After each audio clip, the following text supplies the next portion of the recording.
Hey guys, how's it going? Welcome to my video. Alright guys, just want to give you guys a quick fix on an issue that I had the other day.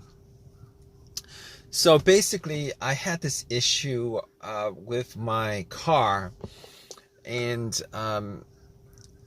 this came out of nowhere actually. The car was like driving fine for most of the day, and went to a McDonald's to get something to eat. Came out about 30 minutes later, got into my car and tried to start it, and it was not starting at all. There was no crank, there was no but everything else worked inside the car. I mean, I was able to um, you know, the alarm worked, well, the remote worked, the all the lights on the dash worked,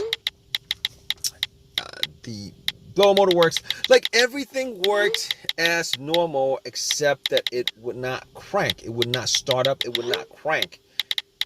So that was a bit of a uh, you know an annoyance, a frustration that I was dealing with, and I was like, okay, this this car has been pretty good. I've had virtually no issues with it. It's driven fine. There's no check engine light. Haven't had any issues with it since I had it. And all of a sudden, this came up where, out of nowhere, out of the blue, it just would not start up. So I was a bit annoyed by it, but I had to solve the issue. So what I did was I turned on my headlights and went out just to see how bright the headlights were, because I wanted to gauge how much charge was in the battery. Maybe the battery had, maybe I need to change the battery or something. But the headlights were like super, super, super bright. So at that point, I was like, maybe it's not the battery, because I mean, for headlights to be that bright, there should be enough charge in the battery for me to do a slow crank. I should be hearing like some kind of crank, some kind of slow crank, but did not get any of that. So that had me scratching my head. I went back into my car, and pretty much what I did was, um, I was thinking that it could possibly be the brake switch. So what I did was, I have this little, it's called a brake lock, where it locks the brake, but it's like for security reason. But I use that to push the brakes, and then went out to see whether the brake lights were working, and the brake lights were working just fine. So I knew that it wasn't the brake switch that was the issue, which I kind of thought it was, but it wasn't. So after that, what I did was, I checked the battery, just to make sure, whether, the terminals were good, clean, etc., etc. Now, what I did notice was that the terminals were a little bit corroded. There was some white bluish stuff on there. So I had my Coke that I got from McDonald's, poured the Coke on the terminals, and had some napkins to clean it up. Now, the terminals were not super super tight. They were tight enough that I don't think that was the issue with it. So it was tight enough. I took the terminals off, poured some Coke on it, cleaned it with napkins, popped it back in, and for sure I thought that would actually fix the issue. Try to start it, it would not crank. Same situation, would not crank, would not start. So outside of that, I was like, okay, let's check the ground wire. The main ground wire, if you guys don't know, is the negative cable. Normally it hooks up to the frame of the car. So I was looking at the ground wire just to see whether there was any kind of just to see whether it was corroded, disconnected, rusted, or anything like that.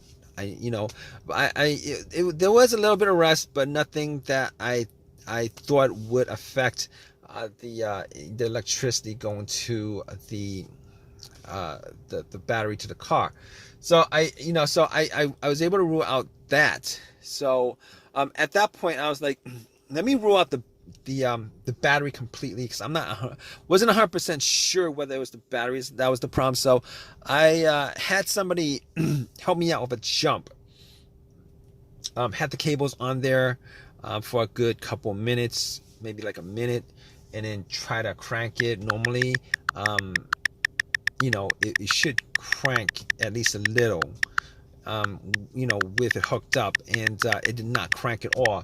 So because it didn't crank at all, I knew 100% that was in the battery. At that point, I ruled out the battery, the ground wire, and I also ruled out the alternator being the issue. Because normally, if the alternator wasn't charging the battery and the battery is completely dead, the test for the alternator is if you put wires to the terminals, it should jump the alternator and then have and then it should at least crank up. And once you take the cables off, the car would die. So at that point, I could rule out the alternator. I could rule out all those things at that point. So basically, what I did was I got back to my car, and I'm like, I was still hoping that there was a really simple fix to the problem. So basically at that point, I was thinking to myself, okay, I have an OBD2 reader, a $19 OBD2 reader that I got from Walmart. And seeing as how there's no check engine lights on the dash, I thought to myself, I mean, there's a chance that it could possibly be something, but that might bring a code up that's pending, that's not in the system. So what I did was I hooked the OBD2 up and made sure that it actually went through and scanned the whole entire ECU, which it did. It scanned the whole entire ECU. No codes popped up, no pending codes, nothing at all. And at that point, I was ruling as many things out as I could, and at that point I ruled that out. Okay, so after that, I was thinking to myself, there's a couple other things it could be. It could possibly be the fuses or the relays. All right, so I got to the box where the fuses and relays are, and checked out all the fuses just to make sure that there were no blown fuses or anything like that. And checked out to see whether there was any kind of brownish tint on any of the top of the fuses. There was none. Didn't smell anything that was burnt. And then I recalled that there were two situations where I've experienced where the fuses caused my car not to start, and this was cars that I've had previously. One of those situations was the car that I had, there was no power at all to the car, nothing was on, etc., etc. And in that situation, it turned out to be the main fuse that was blown. It was the main fuse that was blown. Once I swapped that out, it actually fixed everything. But that's not this situation here, because I was getting power to everything else except it wouldn't crank. It wouldn't start, it wouldn't crank. So that wasn't the situation. The other situation where where there was a fuse issue that caused no start was the car would crank, but it wouldn't turn over. It would crank, but it wouldn't turn over, and that fuse turned out to be either the CPU, the fuse to the CPU, or the fuse to the fuel pump. Now that unfortunately wasn't the quick fix for this car, because there's no cranking. This car is not cranking. It's not cranking at all. So that wasn't the problem. At that point, I was thinking to myself, all right, we've eliminated a lot of things. Let's go with the next most obvious thing, which is the relays. And I actually thought it may have been a relay that would be causing the issue. So basically what I did was I swapped out one of the relays for the other relay and try to start the car up. And unfortunately, it wasn't an easy fix because it didn't start up. It was the same situation. It would not crank, would not start. And at that point, I knew that it wasn't the relay that was the cause of this issue. So basically, at that point, I thought to myself, okay, it was probably a couple of things. Could be the key fob or the starter. Now, I didn't think it was the starter because I had the starter changed up about a year and a half ago. Kind of pretty much had the same, you know, all the same symptoms that I had with this situation, but seeing as how the starter was a year and a half ago that was changed out, and probably put in maybe like 15,000 miles on the car. It wasn't the first thing that popped up, and it wasn't the second thing that popped up. It was, you know, so I pretty much eliminated to the starter, had the car towed back to my house, and once I got there, I redid all the I pretty much redid all the went through everything, the fuses, the relays again, double checked the battery, charged it up overnight, etc., etc. None of that was the issue.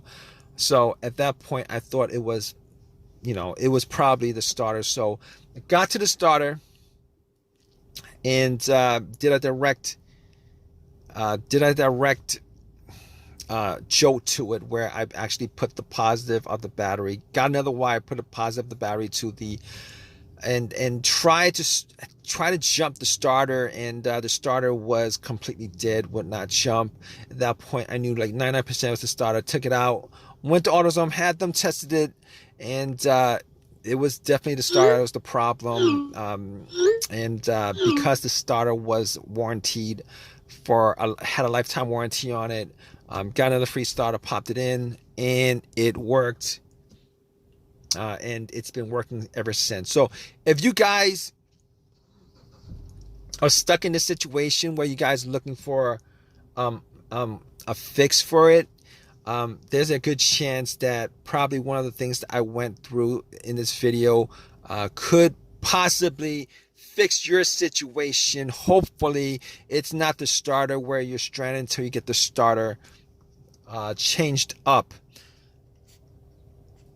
Anyway, if this has helped you guys out anyway, please leave give me a positive feedback. Please subscribe. Please comment if you guys have any comment on this video. All right, guys, take care.